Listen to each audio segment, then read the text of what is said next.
সরকারের আশ্রয়ণ প্রকল্পের আওতায় সারা দেশে আজ আরও 18,000 মানুষকে দেয়া হবে ঘর ও 2 শতক জমি।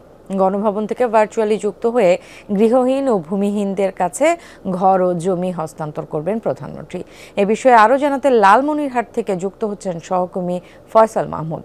ফয়সাল, এই দফায় লালমনিরহাটে কতজন গৃহহীন ঘর পাচ্ছেন একটু জানাবেন, আর ঘর হস্তান্তর কার্যক্রমের আনুষ্ঠানিকতা কখন শুরু হবে? সিলন ফ্যামিলি ব্লেন্ডের কড়ালিকার আর সতেজ স্বাদের পারফেক্ট ব্লেন্ডে স্বপ্নেরা মেলুক টানা। ঘর হস্তান্তর আনুষ্ঠানিকতা কিছুক্ষণের মধ্যেই শুরু হবে। যে অফিসিয়ালি আমাদেরকে জানানো হয়েছে যে 11টায় শুরু হবে ঘর হস্তান্তরের আনুষ্ঠানিকতা।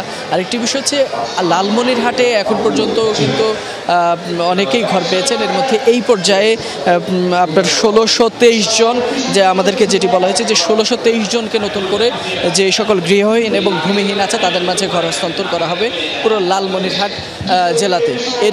এরই মাধ্যমে কিন্তু পুরো লালমনিরহাট জেলাটি পুরোপুরি গৃহহীন মুক্ত হওয়ার ঘোষণা দিবেন সাথে সাথে প্রধানমন্ত্রী। বলা যায় যে এই কার্যক্রমের মাধ্যমে গৃহহীন মুক্ত হয়ে গেল লালমনিরহাট জেলা।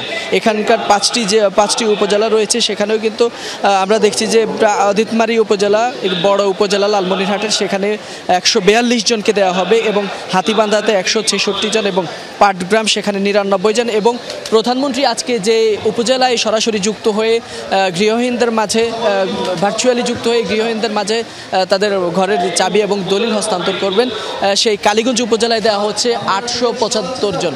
নেন্সি, বলা যায় যে আজকে 875 জনকে দেওয়ার মাধ্যমে, ঘর হস্তান্তরের মাধ্যমে লালমনিরহাটের যে গৃহহীন মুক্ত ঘোষণা করা হবে সেটি কিন্তু প্রধানমন্ত্রী ঘোষণা করবেন।